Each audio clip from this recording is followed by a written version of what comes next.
வரக்கூடிய நேரத்தில் மேலே சொன்னதுக்குள்ள மார்க்கம் இது. இப்போ உலக கூலிகள் விஷயத்தில் பார்ப்போம். அதை ஒரு தகவலுக்கு அதையும் நம்ம சொல்ல கடமைப்பட்டிருக்கோம். அதனால் வலைதளங்களில் போகும்பொழுது நூற்றுக்கணக்கான மக்கள் பார்ப்பாங்க. அதன் மூலமாக ரெண்டு முதலாளி பயனடைக்குமே, எனக்கு நன்மையாக இல்லையா? அதனால் சமுதாயத்திலே வழங்கியிருக்கிறாங்கன்னு கேட்டால் அந்த வேலை பார்க்கக்கூடிய தொழிலாளி முதலாளி உழைப்பாளிகள் தளத்தில் மட்டும் ஆகாவகம் வாங்கி அப்படி பேசுவார்கள். அவரை கொண்டு வருமா, முதலாளியை கொண்டு வருமானு அவன் பேசுவான். அதுக்கு உழையமே ஒன்று உழைப்பாளர் தினத்தில் தொழிலாளி அவனை உயர்த்தி பேசுவான், இவன் அவனை உயர்த்தி பேசுவான். சாக்கெட்டு கொடுத்து கலைஞ்சிருவாங்க. அல்லது பல வருஷமாக வேலை பார்க்குறவங்க ஒரு தங்க மோதிரம் செயினை கொடுத்து சில பெரும்பெரும் கம்பெனிகளில் கொடுத்து கலைஞ்சி விடுவாங்க. இப்படி பார்ப்போம். அப்போ இது ஒரு தகவல். உழைப்பாளிகள் விஷயத்தில் நம்ம என்ன செய்யணும் அப்படின்னு கேட்டால், நபிகள் நாயகம் சொன்ன மாதிரி அது சும்மா நாவல் படிப்பார். அது கதை, அது நிஜத்தில் கிடையாது. நாவல் பாடுபடுகிறார்கள உழைப்பவருடைய வேர்வை உலர்வதற்கு முன்னாடி கூலி கொடுத்துருங்க அப்படிங்கிறத அப்படியும் அது அப்படி கிடையாது. அது இசுமை போடுவாங்க. ஆனால் அவருடைய கூலியை கொடுக்க யார் முதலாளி தொழிலாளி விஷயத்தில் அந்த பாட்டு வருது, உழைப்பவர் வேர்வை உலரும் முன்னே அவருக்கு கூலிகள் கொடுத்திட வேண்டும் என்றால் நார்மலாக பார்த்தா படிப்பாங்க. அந்த மாதிரி இருக்கும்போது மார்க்கத்தில் சொல்லப்பட்டு கூலி கொடுக்கக்கூடிய விஷயங்களில் அந்த மெத்தனை போக்கு இருக்குது. அப்போ மார்க்கத்து சரியான செய்தி என்ன? அல்லாஹ்வுடைய தூதர் நபி ஸல்லல்லாஹு அலைஹி வஸல்லம் சொன்னாங்க, ஒரு மனிதன் வேலைக்கு அமர்த்தி அவனுக்கு கூலி கொடுக்காமல் இருந்தான் என்று சொன்னால் மறுமையில் நான் அவனுக்காண்டி வாதாடுவேன். நான் அல்லாஹ்ட்ட வக்கீலா நின்று, இறைவா இவன் கூலி கொடுக்காத இவனுக்கு அப்படின்னு சொல்லி நான் அவனுக்கு அல்லாஹ்ட்ட முறையீடு பண்ணி நபிகள் நாயகமாகிய நான் அல்லாஹ்ட்ட முறையீடு செய்து அவன் நீதி வாங்கி கொடுப்பேன். அதான் ஜட்ஜ்மெண்ட் பண்ணக்கூடிய மனுஷர் மைதானத்தில் அல்லாஹ்வுக்கு சொல்கிறாங்க. இப்படி பார்ப்போம்.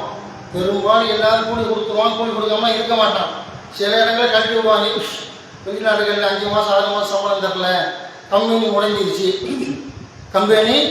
முடங்கிருச்சு எங்களை அனுப்பி விட்டாங்க அப்படின்னு சொல்லி சில பேர் வெறுங்கை வீசனையாக வருவாங்க.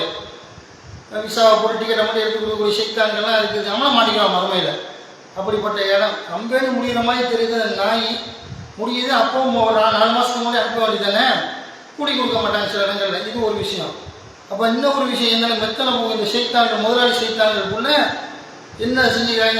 5ஆம் தேதி வச்சுக்கிறது, 7ஆம் தேதி வச்சுக்கிறது, 10ஆம் தேதி வச்சுக்கிறது. அப்படி பார்ப்போம். இது யார் சொல்லி தந்தா? இது திம்புரில் செய்கிறது. இப்படிலாம் நம்ம ஒரு ஒப்பந்தம் 2 பேரும் ஒப்பந்தத்தில் விரும்பாம ஒப்பந்தத்தை ஏற்றுக்கிறோம். 5ஆம் தேதி சொல்ல 5ஆம் தேதி சம்பளம், 10ஆம் தேதி சம்பளம் விரும்பி அவன் செய்கிறான். தேதி போனட்டால 1008 விஷயங்கள் இருக்கும். வீட்டு வாடகை இருக்கும், சிலிண்டர் இருக்கும், கரண்ட் பில்லு கட்டணும், ஏற்கனவே கடன் வாங்கி வச்சுருப்போம், அதுக்கெல்லாம் கடன் கொடுக்கணும், அரிசியை பிறப்பு பலசரை காரணம் கொடுக்கணும், பல மாதிரி இருக்கும், சொந்த பந்தங்களை வாங்கியிருப்போம். இது எல்லா பிரிவாலையும் பெரும்பாலும் கோடீஸ்வரனை தவிர்த்துக்கிட்டு, லட்சாதிபதியை தவிர்த்துக்கிட்டு நடுநிலையாளர்கள் 50 பேர் சிந்திக்கணும். இது எப்படி இருக்கும்? இந்த மாதிரி பல ஊர்களில் பார்ப்போம். ஒரு ஆளுக்கு சம்பளம் போடுறவங்க அப்படித்தான் இருக்கிறான், 10,000 பேருக்கு வேலை சம்பளம் போடுறவங்க அப்படி தான் இருக்கிறான். இதே போல் சிறந்தது இஸ்லாத்தில் எதுன்னு பார்க்கணும். சவுதியிலாம் திரை கணக்கு மாதிரி கொடுப்பாங்க. நான் போனதில்லை, கேள்விப்பட்டிருக்கிறேன். என்னுடைய பெரிய மாமா காக்காவனா 30 வருஷம் சவுதியில் நின்ற ஆள். சிங்கப்பூர் பார்ட்டிங் சாச்சாவுடைய கடை தான் தமாமில். எங்கள் சாச்சா அந்த மாதிரி எங்கள் காக்காவுக்கு அவங்க அம்மாவை கட்டினவர், அவங்க அம்மாவை கட்டின பெரியப்பாவோட உள்ளவங்க முதலாளி. அப்போ அந்த மாதிரி இருக்கக்கூடிய எங்கள் பெரியம்மா காக்காவுக்கு எங்கள் பெரியம்மா கட்டினவர் தான் கடை கட்டினவருடைய தம்பி தமாம் சிங்கப்பூர் பார்ட்டிஸ் கடை வச்சுருந்தார். இப்போ காக்கா நின்றார், 30 வருஷம் கிட்ட நின்றார். நியாசாகன் பேர் நியாஸ்கான். காக்கா எது சொல்லுவார், அவங்க அப்படி கரெக்டாக கொடுத்துருவாங்க தேதி தர கணக்கு பண்ணி. இவங்க என்ன அப்படின்னு கேட்டால் இவர் தான் நம்ம ஆளுக்கு அந்த 5ஆம் தேதி 7ஆம் தேதி 10ஆம் தேதி இதெல்லாம் கூடாது. சிறந்ததை நம்ம செய்யணும். ஒழிய இதுக்கு திமுறில் சேர்ந்து எடுத்து கணக்கு பண்ணி வச்சிடணும். தொழில் எப்படி கொடுக்க போகிறா? 1ஆம் தேதி சம்பளம் கொடுக்க தான் போகிறா, அல்லது 5ஆம் தேதி பேசின மாதிரி கொடுக்க போகிறா, அல்லது 10ஆம் தேதி 7ஆம் தேதி கொடுக்க தான் போகிறா. முன்னாடி கொடுத்தா என்ன வந்துருச்சு? கொடுக்க மாட்டாங்க. சீத்தா மனசு சொல்ல மாட்டான். சரி கணக்கு முடிச்சுட்டு போயிட்டா அப்போ கொடுக்குறீல்ல, கணக்கு முடிக்கிறான். இந்த எத்தனை வேலை பார்த்தான், 30ஆம் தேதி நின்றுக்க, 31 பண்ணலாம், 31 முடிச்சுட்டு போ சொல்றியா இல்லையா? வேலை பார்க்கும் பொழுது முதலாளிகள் என்ன செய்யணும்னு கேட்டால் இதை கவனத்தில் வைக்கணும். எல்லா முதலாளிகளும் எப்படியும் 5 நாள் கொடுக்க தானே போகிறான். வயலடி போட்டு வாயில் மண்ணெண்ணி போட்டு போறியா காசை 10ஆம் தேதி நாள் கொடுக்க தானே போகிறான். அப்படிப்பா சில ஊர்களில் இமாம்கள் வந்து சில எங்கள் தெற்கத்தர் ஜமாத்து இருக்குது. சுன்னத் ஜமாத்தில் 1ஆம் தேதியில் சம்பளம் கொடுத்துருவாங்க. சுன்னத் ஜமாத்தில் ஒரு 10 அனுப்பிச்ச வேலை பார்க்குறாங்க. பொம்பளை படி ஆம்பளை படியெல்லாம் சேர்த்து.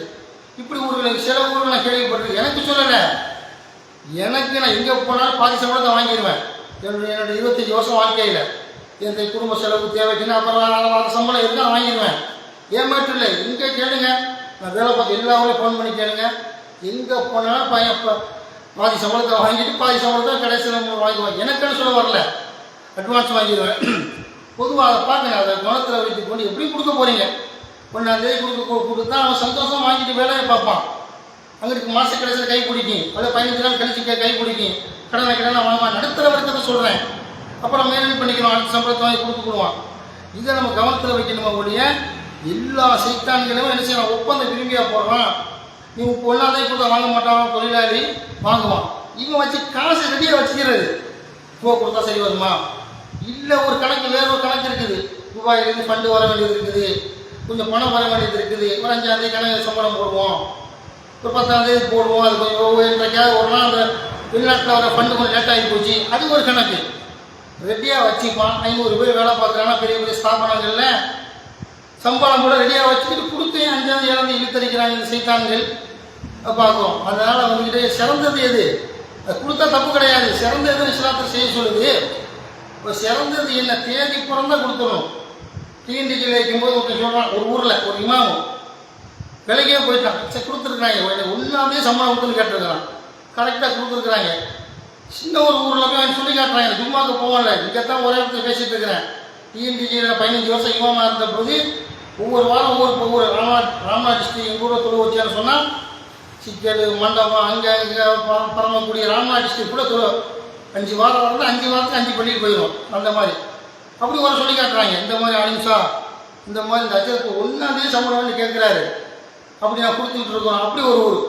சில ஊரில் 3 மாதம் 4 மாதம் கொடுத்துட்டு கொடுக்காம இருந்துட்டாங்க. 1ஆம் தேதி 5ஆம் தேதி போயிடுச்சு போல விலைக்கு போயிட்டான். வேறு ஊருக்கு போயிடலாண்டு பேசி கொடுத்து டிஎன்டிஜியில் அப்படிலாம் பார்க்குறோம். அதனால் வந்து என்ன அப்படின்னு கேட்டால் இது இறுதியாக நம்ம சொல்ல வேண்டிய விஷயம். அது எல்லாருக்கும் உரியது, எனக்கு உரியது, உங்களுக்கு உரியது.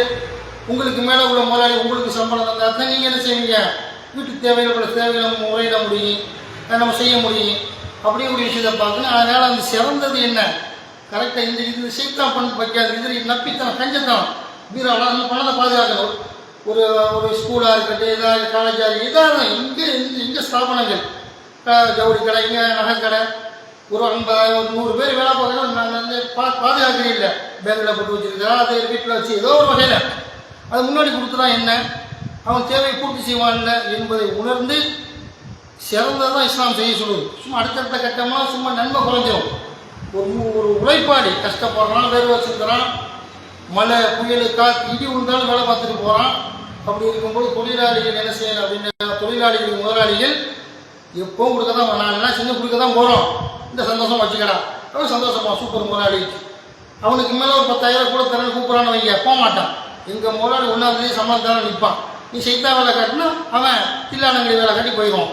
அதனால் வந்துக்கிட்டு இது ஒரு தகவலுக்கு அடிப்படைக்கு உண்மையை சொல்ல எல்லாருடைய மறக்கத்தில் கசப்பாக தான் இருக்கும். சொல்லுவான், கேட்டா கேளுங்க, கேட்டாடி போங்க என்ற அடிப்படையில் உண்மையை நம்ம என்ன செய்யணும், சொல்லணும். எனக்கு எங்கேயும் பிரச்சனை இல்லை. அல்லாவுடைய அருளால் நான் எல்லோரோட நான் புள்ள வச்சுருக்கிறேன். எல்லா நிர்வாகிகளுமே இந்த விஷயத்தில் வந்து தங்கமாக இருப்பாங்க. தொழுகவனால சைத்தான்கள் தான் விளையாட்டு காட்டுவாங்க. கிளம்பும் 4 பேர், சில பேர் என்ன செய்வாங்க, விளையாட்டு காட்டி 3 வருஷம் 4 வருஷத்துக்கு ஏதோ ஒரு வருஷம் கணக்கில் வேறு வெளியே வந்துடணும். அப்படியே நிர்வாகிகளாக நான் போன இடத்துல எல்லாருமே தங்கமான நிர்வாகிகள் தான் வேலை பார்த்த இடங்களில். அதை கூடுதலாக சொல்லிக்கொண்டு, அதனால் அல்லாவுடைய அருளால் சம்பளம் கொடுக்கக்கூடிய விஷயங்களில் எல்லா துறையும் ஃபேஸ்புக்கில் போவோம், யூடியூப்பில் ஷேர் பண்ணி விட்டுருவேன். அதனால் வந்து நம்ம சொன்னதை வச்சு ஒரு 4 முதலாளிக்கு இருந்தனாலும் 4 முதலாளிக்கு பிரிந்து தொழிலாளிக்கு சம்பளம் கொடுத்தாலும் மறுமையில் எனக்கு நன்மை கிடைக்கும் என்று சொல்லிக்கொண்டு இந்த சுபுடைய பயனை நிறைவு செய்கிறேன். அஸ்ஸலாமு அலைக்கும் வரஹ்மத்துல்லாஹி வபரகாத்துஹு.